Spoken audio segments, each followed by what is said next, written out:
savoir et comprendre les plus récentes nouvelles qui nous touchent. Tout savoir en 24 minutes. Bienvenue à Tout savoir en 24 minutes. Bonjour Mario. Bonjour Mario. Oui, bonjour Alexandre. Oui, salut Mario. Bienvenue à Tout savoir en 24 minutes. On va poursuivre un dossier très important hier qui a fait beaucoup jaser au Québec. Je parle bien évidemment de ce qui s'est passé, là, ce dossier d'intimidation dans l'école là, Pierre-Lestage, dans l'Anaudière. Cette histoire là, d'un père, entre autres, qui se serait présenté à l'école et qui est accusé maintenant là, de voies de fait et de menaces après s'en être pris à l'intimidateur de son fils. Et là, aujourd'hui, Mario, c'est toutes sortes d'autres témoignages qui sont parvenus. Là. Bien évidemment, hier, déjà à Cube, on recevait une autre mère d'élèves à l'école qui racontait un peu la même histoire, là, parlant d'une gang véritablement de jeunes, de signalements à l'école non plus qui avaient mené à rien, à aucun changement.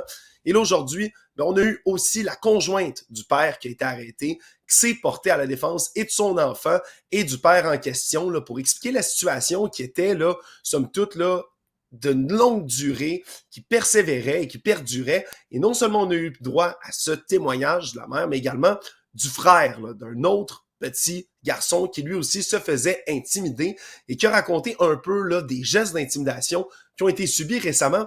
On peut se mettre un peu dans l'état d'esprit, Mario, puis écouter comment ça sonnait, là, ce témoignage de ce jeune homme. Parfois, on m'insulte, tout ça. Puis l'école fait rien. Comme la dernière fois, j'étais allé voir la TES. J'ai tout dit ce qu'on m'envoyait chier, tout ça. Elle a rien fait. Elle a dit qu'elle allait voir les personnes qui m'avaient fait ça. Elle a rien fait. On m'insultait, on me traitait de pas beau. C'est ça. On m'insultait. La dernière fois, on m'a baissé 2 fois les pantalons au début de l'année. Puis je me suis fait étrangler par un secondaire 3. Alors, encore une fois, c'est un témoignage qu'on entend là, qui revient sur les mêmes choses. Hein. Oui, mais la phrase clé, parce que ce matin, nos collègues, là, Marie-Lise à LCN, ont fait beaucoup, c'est impressionnant. Les jeunes, puis ils parlent bien, les jeunes, il y a beaucoup de jeunes qui parlent d'intimidation puis qui s'expriment. Alexandre, quasiment tous, je te le dis, là, quasiment tous, à un moment, au début, à la fin, dans le milieu, finissent par dire la phrase « l'école fait rien ». C'est fou. C'est fou. L'école fait rien. L'école fait rien. Les parents parlent, ils disent « à l'école fait rien ». Écoute, peut-être que l'école elle-même aujourd'hui sont en panique puis qu'ils se disent « ben on a essayé de faire quelque chose ». Mais on peut pas, nous, là, de l'extérieur, ne pas être atterrés par ce constat. Ben, c'est pas comme, tu sais, si on entendait « l'école fait rien », mais qu'on disait « mais c'est un problème tellement nouveau, c'est une nouvelle technologie qui vient d'arriver, quelque chose, l'école est pas prête, sont dépassés ». Mais l'intimidation... ça n'a pas d'allure, ça fait des années là, que c'est le sujet. Il y a eu des campagnes, des affaires, des politiques, les ministres de l'Éducation, je ne sais plus combien, 3, 4, 5 ministres de l'Éducation consécutifs ont dit ça nous prend des plans, la violence à l'école, l'intimidation, c'est fini, c'est non. Puis là, t'entends qu'en 2024, face à des mouvements d'intimidation importants, unanimement, tous ceux qui prennent la parole disent dans leur témoignage, l'école fait rien, ça me jette à terre. Ouais, puis on a eu aussi, Mario, là, le contexte un peu. Là, hier, on était à l'étape un peu de théoriser, toi et moi, là, ce qui avait pu se passer, là, non seulement dans la tête du père, mais le pourquoi il se rendait à l'école. Puis selon la mère du jeune homme en question, mais lui a expliqué que on a fait une plainte vendredi dernier à la police, là, du côté des parents, contre le jeune qui avait forcé son enfant à se mettre à genoux à l'école. Semble-t-il que le jeune aurait été expulsé de l'école selon la direction et on avait assuré qu'il ne subirait pas de représailles des autres, de la gang en question, le lundi. Problème, c'est que lundi, tout a recommencé, rien n'a été fait et là, c'est le père qui se serait rendu à l'école pour aller porter plainte. Donc, c'était ça son intention au départ, selon cette version-là de l'histoire. Mais en sortant du dépôt de la plainte, il y aurait eu de ces jeunes-là à l'extérieur, mais qui aurait ni plus ni moins là, comme invectivé, selon ce que raconte la conjointe, invectivé le père, lui aurait fait des doigts d'honneur, se serait moqué de lui, tu sais, un peu le « haha, regardez-le, il débarque avec son père », et là, par la suite, ça aurait déclenché, si on veut, les actes de colère du père. Le père a pété, c'est comme on dit, a pété un gasket, là. Exactement, aurait pété les plombs, puis ça amenait à toutes sortes de réactions, même du côté politique. Ouais. Aujourd'hui, on a vu le ministre de l'Éducation, Bernard Drinville, parler en disant que c'est des choses qui se font, bien évidemment. Mais le constat, Mario, c'est un peu le même qu'hier, dans le sens où, dans l'opinion publique, tout le monde dénonce le fait qu'on a un acte de violence qui se fait pas là, de la part du père, peu importe le contexte. Mais d'un autre côté, y a-t-il quelque chose qui vient plus chercher la fibre parentale que de l'intimidation envers son jeune? Je pense Non, pas. mais plus on en apprend, là, plus on apprend, l'école fait rien. Plus on apprend, ça fait longtemps que ça dure. Plus on apprend, on a comme des réponses aux questions qu'on se posait un peu hier en fin de journée où on se disait, ouais, là, est-ce que vraiment, est-ce qu'il est arrivé un événement, puis là, le père a viré fou. Mais là, on apprend, ça fait longtemps que ça dure. Ça justifie toujours pas son geste. Puis il est accusé au criminel, puis il a dormi en prison. Mais on a quand même plusieurs des réponses. Est-ce que ça dure depuis longtemps? Oui, OK, c'était pas juste le jeune, c'est là son frère un peu plus vieux. Ça fait longtemps que ça dure. C'était commencé l'année passée, dans l'année scolaire passée. Fait qu'on se met mieux dans l'état d'esprit du père. Puis là, tu nous donnes d'autres informations. Il était allé dans les processus officiels, des plaintes de l'école, de la police. Il avait déjà passé par toutes les voies officielles. On comprend mieux pourquoi. On comprend mieux son état d'esprit sans que ça explique son action. Actualité. Avant de passer aux affaires politiques, il y a eu un revirement de situation très inattendu ce matin dans le procès de Marc-André Grenon, qui, je le rappelle, est accusé 24 ans plus tard d'avoir tué Guylaine Potvin en avril 2000. Et là, alors que le procès a commencé depuis un mois, un procès qui est très suivi, entre autres en raison des moyens technologiques nouveaux qui sont utilisés pour être capable de coincer le présumé meurtrier. C'est peut-être la dernière fois que je l'appelle comme ça, le présumé meurtrier, parce que il est passé aux aveux, revirement de situation ce matin, et a finalement admis avoir tué Guylaine Potvin il y a 24 ans. Donc, quand je dis revirement de situation, c'est habituellement... On arrivait à l'étape des plaidoiries, là. Tout était comme fini, là. On arrivait à l'étape des plaidoiries aujourd'hui même, là. Oui, et là, on comprend aussi que c'est peut-être là un revirement de situation qui se fait en raison de la preuve technologique qui est extrêmement fiable. On dit, selon le biologiste judiciaire qui a été entendu pendant le procès, que l'ADN, la preuve ADN, fait en sorte que M. Grenon, là, c'est 1 milliard de fois, des centaines de milliards de fois plus probable que ce soit son ADN plutôt que celle d'un autre là, qui a été retrouvé sur les lieux du crime.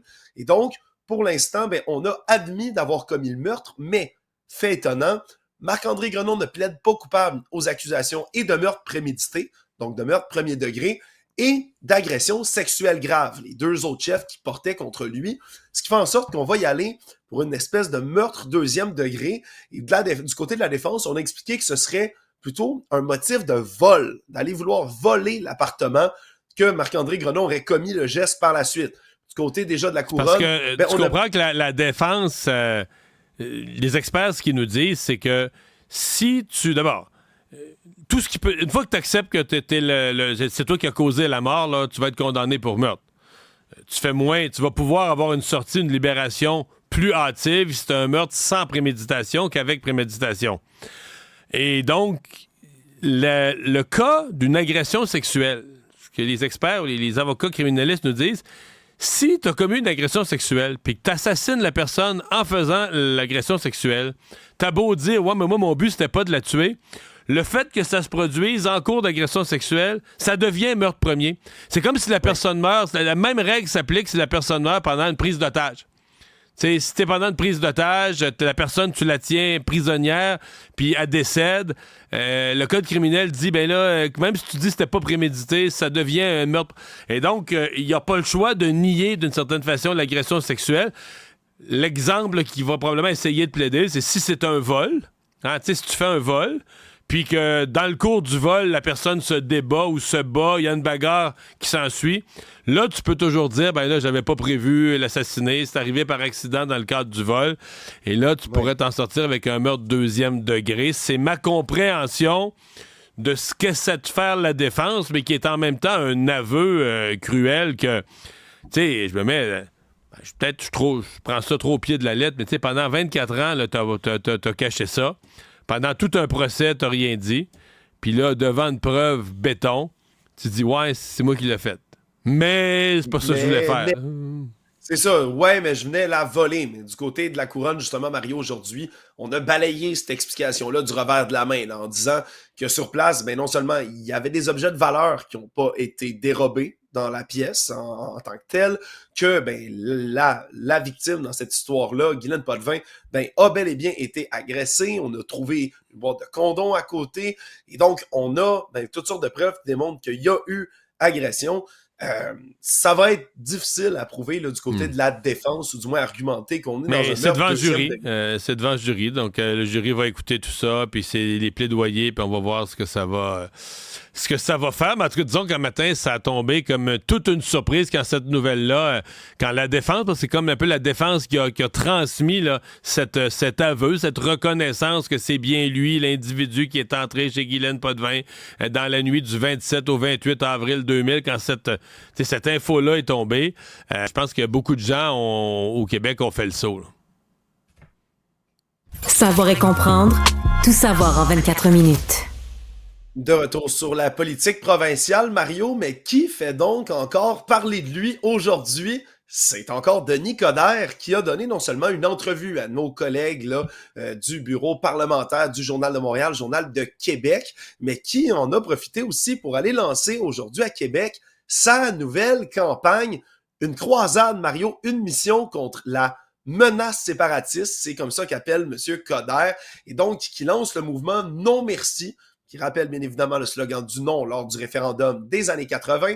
Et donc, on a une nouvelle cause qui est prise comme ça, à bras-le-corps par M. Coderre, qui, malgré tout, Mario, malgré l'absence de concurrents assez officiels, merci, il fait encore parler de lui. Oui, tire l'attention.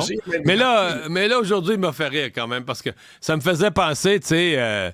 le gars qui vend des parapluies, là, puis il se promène avec son baromètre, avec l'aiguille TP vis-à-vis pluie, là, pour dire, regardez, là, vous êtes mieux de m'acheter des parapluies, gardez le baromètre, il annonce de la pluie, parce que, sincèrement, je veux bien là, que le PQ a pris l'avance d'un sondage, mais le PQ a pris l'avance d'un sondage avec 32% du vote dans une lutte à 4. Et puis, le PQ, présentement, a 4 sièges à l'Assemblée nationale, n'est pas sur le bord du pouvoir. La souveraineté est à 35% d'un sondage. Donc, d'arriver... puis de dire que là, on est dans une période référendaire, puis le référendum s'en vient, puis là, il faut combattre ça pour sauver le Canada. C'est sincèrement une blague. Là. C'est vraiment l'histoire du vendeur de parapluies là, qui essaie de convaincre les gens par un beau jour ensoleillé que la pluie s'en vient, parce que il y a aucun signe là, qui démontre que sa bataille est un tant soit peu sérieuse. Il n'y a personne dans la population qui va sentir l'urgence. Bon, probablement que lui se dit que il va chercher là, la part de la clientèle libérale très, très, très militante, très attachée au Canada. Assez là, pour dire juste une petite montée du PQ, là, c'est assez pour les rendre nerveux, puis reprendre leur carte de membre du Parti libéral, puis ouais, mon Denis, on s'en va sauver le Canada. Mais disons que la menace telle qu'il la décrivait aujourd'hui, c'est dur de pas partir à rire. Là. Ouais, puis c'est évident que il ramène un peu, puis c'est ce qui a été dénoncé, entre autres, par les membres du Parti québécois aujourd'hui, c'est Pierre Plamondon qui a dénoncé la campagne de peur, là, l'épouvantail de la souveraineté qui est agité par le Parti libéral depuis longtemps, mais qui est ramené comme ça là, par M. Coderre dans un moment de creux pour le parti. Mais par contre, quand même dit qu'il ne fallait pas sous-estimer Denis Coderre. Hein? C'est ce que dit quand même Paul Saint-Pierre Plamondon. Ils se sont croisés à l'Assemblée nationale. Je pense que Paul Saint-Pierre Plamondon est allé physiquement en direction du point de presse de Denis Coderre pour lui souhaiter la bienvenue. Donc, ils se sont croisés là, dans le cadre de la visite de M. Coderre au Parlement. Ouais, donc c'était toute une Saint-Valentin, Mario, à l'Assemblée nationale. Oui, vraiment. Tout savoir en 24 minutes. Si on passe maintenant à Ottawa, on continue d'avoir des remous, des déroulements dans cette histoire-là de l'application mobile Arrive-Can. Hein? Je rappelle qu'il y a un rapport de la vérificatrice générale Karen Hogan plus tôt cette semaine qui a été absolument dévastateur. Là. Une tenue de livre dans les pires qu'elle ait vues de sa vie pour cette application pour laquelle on continue d'apprendre des choses. Mario, tu vois, c'est comme ça que j'ai découvert moi-même aujourd'hui qu'on parle là, d'une micro-entreprise à Ottawa. Hein? Ce serait 4 personnes. L'entièreté de cette équipe-là qui gère le contrat d'Arrive-Can, qui aurait touché à peu près 205... Oui. Ben c'est ça. Le contrat d'Arrive-Can, c'est un contrat où il y aurait eu une vingtaine de millions, mais la presse a fait le tour de tous les contrats qu'a obtenu cette même entreprise, là, GC Strategies. Puis là, on parle de plus d'un quart de milliard, 280 quelques mille, pour une entreprise. Et j'ai vu tantôt la photo, je savais qu'elle circulait, mais je l'ai vu passer. Écoute, l'entreprise, c'est comme un espèce de petit bungalow chalet sur le bord de l'eau. Et la journaliste de la presse est allée sonner à la porte. Il y a des gens qui sont venus répondre. Ça, c'est le siège social, c'est l'adresse du siège social. Il y a des personnes qui sont venues répondre, puis on dit, nous autres, l'adresse ici, écoutez, on est locataires, contrat, gouvernement, on n'est pas au courant de rien, on est des simples locataires, on paye de notre loyer. Et tu dis, OK, ça, c'est l'adresse, c'est le siège social. OK, je comprends. Si tu avais une petite entreprise là, qui a eu des petits contrats pour faire de la programmation informatique, tu diras, ben, tu sais, c'est un gars tout seul, il a fait ça, puis il a chargé un prix raisonnable, puis c'est correct, tu sais. Mais, excuse-moi, une business qui charge des centaines de millions, tu t'attends à des bureaux des bureaux dans une tour à bureau, que sur leur site Internet, tu vas voir des équipes de travail, les spécialistes en technologie, les spécialistes en ceci, les spécialistes en cela. Il y a quelque chose de sincèrement bizarre. Le ratio entre les montants obtenus puis ce qu'on peut voir de l'entreprise, de l'adresse qu'a décrit comme son siège social, de son site Internet, tu te dis, qu'est-ce qui se passe, là? Oui, puis du côté du ministre de l'Approvisionnement et des Services publics, là, Jean-Yves Duclos, on a essayé aujourd'hui d'expliquer que dès novembre dernier, là, on aurait suspendu l'ensemble des contrats qui étaient accordés à cette firme-là, justement la GC Strategies, en impliquant justement là, les espèces de livres louches, là, la comptabilité étrange qu'il y avait autour de cette entreprise-là. Mais c'est peut-être un peu trop tard, Mario, là, comme défense, là, si on veut, là, du les libéraux, écoute, si les libéraux veulent pas passer, eux, dans le tordeur, ils sont mieux d'en faire plus que moins. C'est ce qui est... Et surtout, il semble... J'ai posé la question ce matin carrément à Pierre Paulus, le leader des conservateurs au Québec. Ces deux gars-là, les deux boss de GC Strategies, vous, les conservateurs, est-ce que vous les identifiez comme des libéraux? Est-ce que vous nous parlez de corruption libérale? Il m'a dit non. Même les conservateurs disent, ces deux gars-là, on n'a aucun historique qui soit des libéraux, à moins que... Tu sais, qu'on va trouver par un chemin quelque chose, mais pour l'instant, ils ont... Est-ce que ce serait des gens qui auraient corrompu des fonctionnaires? Est-ce que ça se peut que le politique ait rien à se reprocher, autre qu'une négligence, autre que surveiller ça de trop loin, pas s'occuper de ses affaires, être trop dépensier. Mais ça se peut qu'il y ait eu une magouille entre fonctionnaires ou des retours d'ascenseur. On ne le sait pas. Ce qu'on sait, c'est que c'est bizarre, mais j'allais te dire, si je suis libéral aujourd'hui, si je suis Jean-Yves Duclos ou François-Philippe Champagne, je vais dire là, à Justin Trudeau et nous autres, là, on perdra pas notre réputation là-dedans. Là. S'il faut que ce monde-là aille en prison, envoie-moi la GRC, envoie-moi la police là-dedans. Si tu veux être libéral puis espérer t'en sortir avec les mains un temps soit peu nettoyées, il va falloir que tu en envoies d'autres. Il va falloir que tu t'assures que tu vas faire toute la lumière. Puis s'il y a des vrais responsables, si tu es sûr que c'est pas toi, c'est pas dans ton parti, puis qu'il y a des vrais responsables dans la fonction publique, que tu les fasses punir au vu et au su de tous. Là.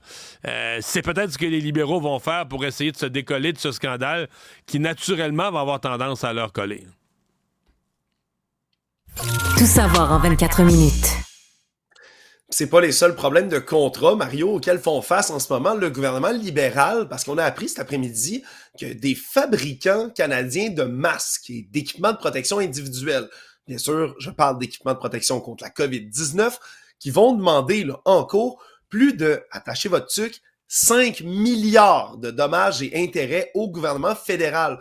Eux affirment qu'Ottawa les a induits en erreur pour l'achat et l'aide à la vente de leurs produits. C'est une demande d'introductive d'instance là, qui a été déposée en cour fédérale. Et là, ce regroupement d'entreprises-là disent que le gouvernement a fait des fausses déclarations négligentes quand ils ont incité plein d'entreprises comme ceux-là à investir dans l'innovation, à investir dans la fabrication, dans la production d'équipements de protection individuelle, là, comme des masques chirurgicaux.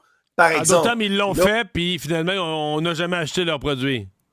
Voilà. Et là, eux disent que ça a impliqué des pertes d'investissement d'à peu près 88 millions de dollars. Dit que ça a fait perdre des marchés dont une valeur est estimée à 5,4 milliards de dollars sur une période de 10 ans. Et là, ils vont aller poursuivre massivement le gouvernement. Évidemment, je suis pas juriste, je sais pas quelle chance ont ces fabricants-là contre le gouvernement. Non, puis est-ce qu'ils ont... quand tu fais une poursuite comme ça, des fois, tu pèses en masse sur le crayon pour grossir le chiffre de ta demande initiale pour négocier ensuite. Je reste prudent sur celle-là. On va laisser travailler les tribunaux. Ça se peut que le gouvernement ait fait ça. Jusqu'où? Parce qu'en même temps, est-ce que le gouvernement leur promettait d'acheter leurs produits? Tu peux encourager comme gouvernement à dire, regarde, mettons, ça nous prend des masques, allez-y vers des masques, mais en demandant à l'ensemble des entrepreneurs de fabriquer des masques, tu leur promets pas individuellement d'acheter leurs masques, bon, pas bon, qualité, pas qualité. T'sais, c'est pas une garantie que tu vas tout vendre. Tu as quand même un risque d'affaires. Donc, on va se garder une gêne pour voir. Les tribunaux risquent de départager ça. Là. Actualité. On a appris aujourd'hui qu'une liste d'usagers du CIS de Laval a fait l'objet d'une fuite de données en ce moment, qu'à peu près 9000 patients de l'hôpital de la Cité de la Santé et du Centre ambulatoire en santé mentale de Laval ont été visés par cette fuite-là. Quand on dit fuite de données, là, c'est des prénoms, des noms de famille, des numéros de téléphone, des raisons de consultation, aussi peut-être un peu plus grave, là, et les services qui ont été obtenus auprès de ces usagers-là, 9000 usagers, sur une liste d'à peu près 100 000 qui aurait été donnée à Segma Recherche, une firme qui réalisait un sondage pour le compte, justement, du CIS de Laval. Et là, on dit que la firme a réussi à réparer la faille qui a mené à la fuite depuis ce temps-là, mais c'est quand même, encore une fois, là, comme c'est arrivé beaucoup dans les dernières années, une énième là, fuite de données qui est venue secouer, encore une fois, aussi la santé. Puis la firme qui fait des sondages a besoin des nombres de numéros de téléphone, j'en doute pas. Est-ce que c'est normal qu'elle ait les raisons de consulter? Mais ça dépend, c'est sur quoi exactement. S'ils sondent sur cette le enquête. Là, mais c'est si ça la tu donnes, question. si tu fournis les raisons de consulter, à mon avis, ça devient de l'ultra confidentiel. Il faut que tu aies des méchants protocoles avec la firme. En tout cas, c'est la question qui me vient spontanément. Oui, puis qui devient difficile, surtout Mario, que des cyberattaques comme ça qui visent des données en santé, c'est pas la première, puis ça risque malheureusement pas d'être la dernière. Le Monde. Triste nouvelle qui est en cours de déroulement en ce moment aux États-Unis, alors que ça aurait dû être une journée de réjouissance à Kansas City, dans le Missouri, où on fêtait, dans un grand défilé, le sacre des Chiefs de Kansas City au Super Bowl de dimanche dernier. Et ce qui devait arriver arriva, Mario, une fusillade qui a éclaté en plein milieu de l'événement. Et là, on parlait là, dans les données qui ont été amenées, là, dans les derniers chiffres que j'ai pu voir, de malheureusement une personne qui est décédée, 3 personnes qui seraient en condition critique, 5 personnes en condition sérieuse, une autre personne blessée, donc pour un total de 10 personnes qui auraient été touchées par cette fusillade qui est venue frapper, encore une fois, vraiment là, plusieurs personnes qui célébraient là, ce qui a causé, on se comprend, un véritable mouvement de panique. Là. Des gens qui ont pris leur jambe à leur cou. Il y avait du monde, pas à peu près. Là. C'est le genre d'événement, le genre de foule. Tu sais, l'année passée, on avait évalué la foule au même événement aux environs d'un chiffron, mais c'est un chiffre énorme d'1 million. Est-ce qu'elle en avoir autant cette année dans le même ordre de grandeur? Mais tu sais, ça nous donne une idée du genre de foule quand même que tu as à disperser là, quand il arrive un événement du genre. Ouais. Puis qui ramène le sujet, le dossier des armes à feu puis de l'accessibilité aux armes à feu aux États-Unis, Mario, comme chaque fois où il y a une fusillade. Bien évidemment, là, puis on n'a pas du tout là, les motifs pour l'instant. Là, on dit qu'il y aurait 2 personnes là, qui auraient été arrêtées, 2 personnes qui portaient les armes. Il n'y a pas d'accusation déposée pour l'instant. Mais bon, reste que on va particulièrement s'intéresser, moi tout particulièrement, Mario, dans les prochains jours, sur le motif de la fusillade. Ça pourrait, bien sûr, avoir aucune raison valide, peut-être un coup de santé mentale ou autre, mais il ne faudrait pas écarter non plus la possibilité. Il y a eu toutes sortes de théories complotistes extrêmement présentes sur les réseaux sociaux, comme jamais autour d'un Super Bowl. Là. Oui, exactement, puis particulièrement autour de l'équipe des Chiefs de Kansas City, de leurs partisans, de Travis Kelce, de sa copine, la superstar, la vedette de la pop, Taylor Swift. Donc, on a là, vraiment toutes sortes de causes qui étaient, disons, difficiles autour déjà là, de la victoire des Chiefs. J'espère sincèrement que c'est pas ça, le motif. Et qui aurait pu, comme ça arrive souvent, là, faire mal agir des esprits perturbés. Résumer l'actualité en 24 minutes, c'est mission accomplie.